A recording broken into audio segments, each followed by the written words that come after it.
Parang Shaquille O'Neal versus Dwight Howard ang unang tapatan ng dalawang 7-footer poster dunk ng rookie sa Alien, pero may pa-black party naman si Wembanyama. Nag-showtime din si Ja Morant. Memphis Grizzlies laban sa San Antonio Spurs. Tapatan ng dalawang 7-footer Victor Wembanyama laban kay Zach Edey. Kaso jump ball pa lang napituan kagad ng foul si Wemby. Yan na ata mga bro ang quickest foul sa history ng NBA. Unang basket ng laban nakuha naman yan ni Ja Morant, driving floater sa harap ng Alien. Pagtapos niyan, kumana naman ng back-to-back basket ang rookie na si Zach Edey. Pinanis lang sa ilalim ang depensa ni Wemby, nag-unat pa ng balikat. Well, nakasagot ng pull-up jumper sa kabila si Wembanyama, pero eto ang sumunod na nangyari mga bro. Muling nakalabaw sa ilalim si Zach Edey at pinosterize pa si Wembanyama. Lugi sa katawanan ng Alien, mas mabigat ang rookie. Hype na hype pa si Ja Morant sa ginawa ni Edey. 10-2 start para sa Memphis,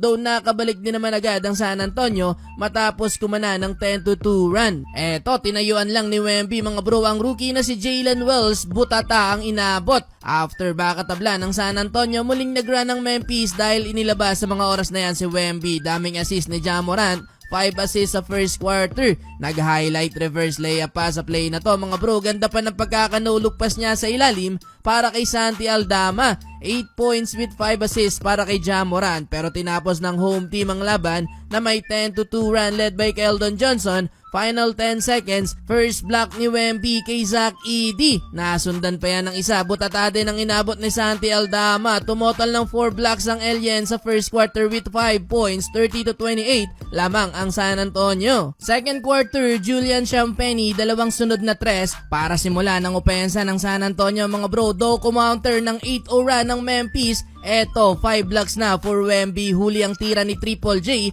Napanghawakan ng Spurs ang lead kahit pinagpahinga ang Alien. Solid ang kanilang second unit, though Ja Morant malapit nang mag-double-double, 10 points with 8 assists. Under 4 minutes na nang ibinileg si Wemby. Tuloy ang pa-block party ng Alien mga bro. Butata ulit ang inabot ng rookie sa ilalim. Eto, pang 7th block pa ng Alien. Gagawa na naman ata ng history si Wembanyama. After nyan, Chris Paul 3-pointer sa harap ng 7-footer. Nakalamang pa ng double digit dyan ng San Antonio. Tinapos pa ni Wemby ang first half. Isa pang butata sa rookie na si Zach Edey.